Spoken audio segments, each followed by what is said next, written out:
Very good morning to all of you, my dear students of class 9th. Today, the 2 points political radicalism and the economic crisis we have to discuss. And later on, we will discuss about the rise of Hitler in the power. कैसे Hitler जो है वह power में आता है, कैसे उसके political career की शुरुआत होती है, ये हम लोग बाद के वीडियो में डिस्कस करेंगे। लेकिन पिछले वीडियो की अगर हम लोग बात करें तो पिछले वीडियो में हम लोगों ने बर्थ ऑफ वेमर रिपब्लिक, है ना, peace treaty of Versailles and bad effects of war on Germany we already have completed. हम लोगों ने उस चीज़ को देख लिया है कि कैसे Weimar Republic first World war के बाद बनता है, कैसे लोगों को उसके आइडियाज़ जो हैं वो बिल्कुल नए लगते हैं, रिपब्लिक आइडियाज़। और उसके बाद तब हम लोगों ने देखा कि कैसे ये पीस ट्रीटी ऑफ वर्साइल, जो कि एक सेमफुल ट्रीटी थी जर्मनी के लिए, जिसने जर्मनी को लगभग पंगु ही बना दिया हर क्षेत्र में, इकोनॉमिक्स क्षेत्र में भी, या साइकोलॉजिकल लोगों की मानसिकता की बात करें। और यही तो वो कारण था ना स्टूडेंट, जिसके चलते वहाँ पर जर्मनी में हिटलर का उदय होता है। It causes the rise of Hitler in Germany and behind that the truth was of peace treaty of Versailles only. Okay, तो यहाँ पर देखेंगे कि वेमर रिपब्लिक का जो बर्थ हुआ है ना, the birth of the Weimar republic coincided with the revolutionary uprising of Spartacist league. देखो जर्मनी में क्या हो जा रहा है अब वहाँ पर कि दो विचारधारा के गवर्नमेंट बनते हैं। गवर्नमेंट नहीं, एक के पास पावर है। किसके पास पावर है? वेमर रिपब्लिक के पास पावर है, लेकिन उसके विरोध में स्पार्टासिस्ट एक ऐसा ऑर्गेनाइजेशन बनता है जो रेडिकलिज्म आइडिया से, यानी कट्टरता जिसको हम बोलते हैं, राजनीतिक कट्टर, यानी अपने विचारों में किसी तरह की कोई चेंजिंग्स नहीं लाना और बहुत जल्दी चेंजेस करना, इस चीज़ को हम लोग रेडिकलिज्म बोलते हैं, जो वहाँ जर्मनी में शुरू हुआ। तो ये जो स्पार्टासिस्ट थे ये अब अगेंस्ट में काम करने लगे, किसके? वेमर रिपब्लिक के। यानी दो तरह के वहाँ पर ऑर्गेनाइजेशंस हैं स्टूडेंट्स। एक ऐसा ऑर्गेनाइजेशन जो वेमर रिपब्लिक है, having the power of rule, but another is there that is radicalism ideas, that is the Spartacist, जिस जो रेडिकल आइडिया से क्या है मतलब कि पूरी तरह से प्रभावित हैं। तो आप देख सकते हो कि जर्मनी में ये दोनों एक दूसरे के खिलाफ काम करने लगे। एंड ये जो स्पार्टासिस्ट थे ना, they were on the pattern of Bolshevik revolution in many cities. Germany के कई शहरों में स्पार्टासिस्ट जो थे, या जिनके जो आइडियाज़ थे, वो लोगों के बीच में काफ़ी ज़्यादा फैलने लगे, क्योंकि लोग विरोध कर रहे थे किसका? वेमर रिपब्लिक का, because it was a completely new idea for the German people. और यहाँ जर्मनी के लोग चेंजेस चाहते थे, वो परेशान थे क्योंकि उनकी आर्थिक हालात ख़राब थे, उनकी राजनीतिक स्थिति ख़राब थी, और साथ में यहाँ पर एक नए आइडिया डेमोक्रेसी की शुरुआत की जा रही थी वेमर रिपब्लिक के द्वारा, जो लोगों के पल्ले नहीं पड़ रहा था और लोग इसका विरोध कर रहे थे, और इसका फ़ायदा स्पार्टासिस्ट जैसे रेडिकल ग्रुप के लोग उठा रहे थे।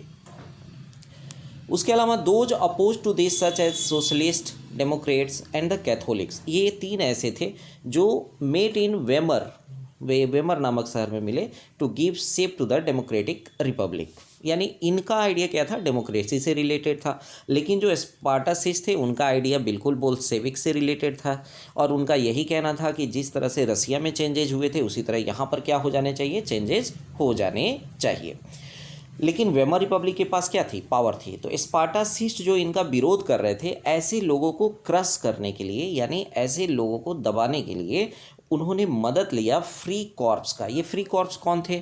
देखो ऐसा है ना, फ्री कॉर्प्स ऐसे लोग थे जो युद्ध में लड़े हुए थे और जिंदा बच गए थे, तो उनके पास काफ़ी ज़्यादा अनुभव भी था। तो ऐसे लोगों की मदद से, फ्री कॉर्प्स की मदद से, ये जो वेमर रिपब्लिक है ना, उसने स्पार्टासिस्ट जैसे विचारधारा वाले लोगों को क्रश करना शुरू किया, यानी उनको एक तरह से आप कहो अपने रास्ते से हटाना शुरू किया। So that was called the organisation free corps. क्योंकि उस समय लड़ाई में फ्री कॉर्प्स कौन देगा? फ्री की सेना कौन देगा? वैसे भी जर्मनी की हालत ख़राब थी। तो वैसे लोग who are left behind after the First World War, with the help of Weimar Republic, they started crushing the Spartacist ideology. Okay, so एंग्विस्ट स्पार्टासिस्ट अब इससे नाराज होकर के, जो स्पार्टासिस्ट है, अब सोच सकते हो कि वेमर रिपब्लिक जो था वो उनके ऊपर क्या कर रहा था? अत्याचार कर रहा। और यहाँ पर ये भी समझना चाहिए कि स्पार्टासिस्ट के लोग भी हमला करते थे वेमर रिपब्लिक पर, है ना, और लोगों को मारते भी थे। तो वहाँ पर हालात काफ़ी ख़राब थे, पॉलिटिकल हालात अच्छे नहीं थे जर्मनी में। है ना। Later founded the Communist Party of Germany, यानी स्पार्टासिस्ट जो थे आगे चल के इन्होंने जर्मनी में कम्युनिस्ट पार्टी की स्थापना की थी स्टूडेंट्स, जर्मनी में, है ना। एंड इस तरह से communist and socialist henceforth became irreconcilable enemies. बाप रे, एक दूसरे के ये कट्टर दुश्मन बन गए, है ना। और इन सब का फ़ायदा उठाया किसने? हिटलर ने। यानी उसका रास्ता बनते चला गया, उसका रास्ता तैयार होते चला गया और इनकी लड़ाइयों के बीच में फ़ायदा पहुंचा किसको? हिटलर को। और हिटलर आगे बढ़ता गया। तो आपको ये स्लाइड तो ज़रूर समझ में आ गया होगा कि वेमर रिपब्लिक के साथ साथ एक और ऑर्गेनाइजेशन बना जो कि स्पार्टासिस्ट लीग कहा गया। ये स्पार्टासिस्ट लीग जो थे ये रेडिकल आइडियाज से प्रभावित थे जो वेमर रिपब्लिक को ख़त्म करना चाहते थे और जर्मनी में बोल्शेविक के तर्ज पे सुधार चाहते थे। और यहाँ पर वेमर रिपब्लिक जो थी वो फ्री कॉर्प्स, जो युद्ध में बचे हुए जो लोग थे, सेना के जो जवान थे, उनकी सहायता से इनके ऊपर अत्याचार करना शुरू किया, उनको क्रश करना शुरू किया, जिसके कारण स्पार्टासिस्ट ने कम्युनिस्ट सोसाइटी की स्थापना कर ली। और इस तरह से ये वेमर रिपब्लिक और स्पार्टासिस्ट के जो लोग थे, रेडिकल्स जो थे, वो एक दूसरे के कट्टर विरोधी बन गए, दुश्मन बन गए। और इन सब का फ़ायदा मिला किसको? जर्मनी के तानाशाह जो आगे चल के बनेंगे, दैट वाज एडोल्फ हिटलर। इन दोनों topics political radicalism and economic crisis में आगे देखते हैं आगे क्या इसके कुछ और पॉइंट्स थे। Germany had for the war largely on loans, had to pay war रिपरेशंस in gold. यानी जर्मनी ने जो फर्स्ट वर्ल्ड वार में लड़ाई लड़ी थी उसके लिए उसको कर्ज लेना पड़ा था और वो लोन पर लड़ाई लड़ा था, जिसके मतलब कि भरपाई के रूप में उसको सोना देना पड़ता था। और सोना देना एक बहुत बड़ी बात है, जिसके कारण जर्मनी के जो इकोनॉमिक स्थिति थी वो उतनी अच्छी नहीं थी। द डिप्लेटेड, यानी इसके कारण जो गोल्ड का डिप्लेशन था यानी कमी थी वो वहाँ पर होने लगी। And reserves at the time resources were scarce, यानी इसका अर्थ हुआ कि अब सोना जर्मनी से एक तरह से लुप्त होने लगा और बड़ी कठिनाई से मिल रहा था, क्योंकि उसको सोने के रूप में अपने कर्जे को उतारना पड़ रहा था, भरपाई करनी पड़ रही थी, है ना। सो इन 1923 जर्मनी रिफ्यूज़ टू पे, जर्मनी ने इनकार कर दिया, क्योंकि जर्मनी के पास अब हालात अच्छे नहीं थे और जर्मनी के पास इतना सोना भी नहीं बचा था कि वो लड़ाई का कर्ज सोने के रूप में उतार सके, इसलिए उसने मना कर दिया। And French occupied its leading industrial area Ruhr to claim this their coal, यानी और इसके कारण नाराज होकर के फ्रांस ने इनके इंडस्ट्रियल एरिया पर कब्जा कर लिया, जहाँ से वो कोयले की भरपाई करने लगा। Germany retaliated with passive resistance and printed paper currency recklessly। ये एक बहुत बड़ा स्टेप है। यहाँ पर आपको समझना चाहिए कि जर्मनी के हालात अच्छे नहीं थे, उसकी इकोनॉमी अच्छी नहीं थी, तो उसने एक बड़ा ही अनुभवहीन यानी लेस एक्सपीरियंस वाला काम किया। अपने यहाँ ज़्यादा से ज़्यादा, चूँकि जैसे मान लो भारत है ना, तो भारत में भी तो पैसे छापने की मशीन है ही, लेकिन उसके ऊपर कुछ कानून है, उसके ऊपर कुछ मतलब इंटरपोल के कानून होते हैं जिसको फॉलो करना पड़ता है। तो जर्मनी ने क्या किया, पेपर करेंसी को ज़्यादा से ज़्यादा छापना शुरू कर दिया।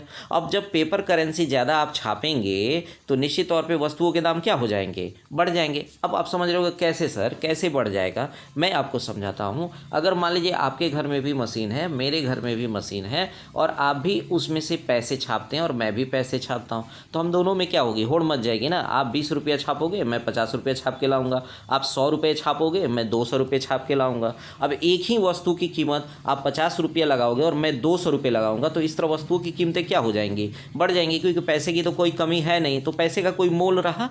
आपके यहाँ भी में भी आपके घर में भी बोरा में भर के पैसे रखे जाएंगे, मेरे भी घर में रखे जाएंगे, तो फिर पैसे का कोई कीमत ही नहीं रहा।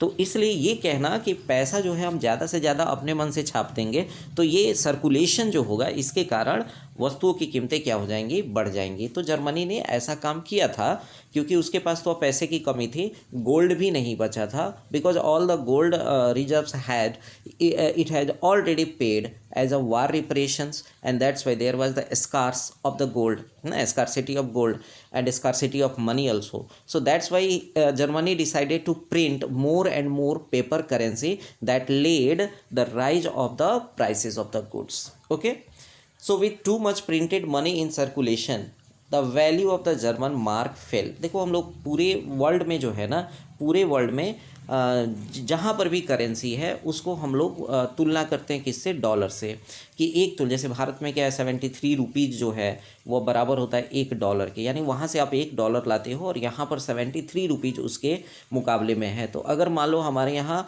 रुपया जो है अगर गिर रहा है तो उसके गिरने का क्या मतलब होता है कि वहाँ $1 है, और अगर हमारे यहाँ 80 रुपीज़ हो गया तो यानी 80 रुपये के बराबर $1 हुआ ना, तो हमारा रुपया तो गिर रहा है और उनका जो है $1 का $1 है। तो किसी भी करेंसी को डॉलर के मुकाबले मतलब कि तुलना की जाती है और इसी को मार्क कहा जाता है। तो जर्मनी की जो मुद्रा है यानी जर्मनी का जो मार्क है वो क्या हो रहा था, गिर रहा था, और जो US डॉलर है, US डॉलर, उसके मुकाबले यहाँ जर्मन में जो पैसे की कीमत थी वो क्या हो रही थी, घट रही थी। क्यों? क्योंकि वहाँ पर सर्कुलेशन ऑफ पेपर करेंसी ज़्यादा हो रहा था। तो एक बहुत बड़ा अनुभवहीन कार्य था और ये भी काम किया इकोनॉमिक क्राइसिस को बढ़ाने में। अब देखो, तुमको ये आंकड़ा देख करके शायद समझ में आ जाएगा कि कैसे रुपए की कीमत जर्मनी में गिर रही थी। क्योंकि अप्रैल महीने में, ठीक है ना, अप्रैल में एक US डॉलर का जो मार्क था वो 24,000 यानी 24,000 जर्मन मार्क के बराबर था। चलो यहाँ तक तो ठीक है, लेकिन जैसे ही रुपए छापने का कार्य शुरू हुआ जर्मनी में, जुलाई में यह 3,53,000 यानी 3,53,000 तक पहुँच गया। यानी इतना जर्मन जो करेंसी है या फिर जो भी वहाँ पर मार्क्स चल रहा है वो $1 के क्या हुआ, बराबर हुआ। तो पैसे जर्मनी के मार्क की कीमत क्या हो रही है, गिर रही है। अगस्त में तो ये 4 लाख से भी ऊपर पहुँच गया है स्टूडेंट्स, और फिर 98 लाख पहुँच गए कहाँ, दिसंबर में, और ये फिगर पहुँच गया आपको इनटू ट्रिलियंस में पहुँच गया।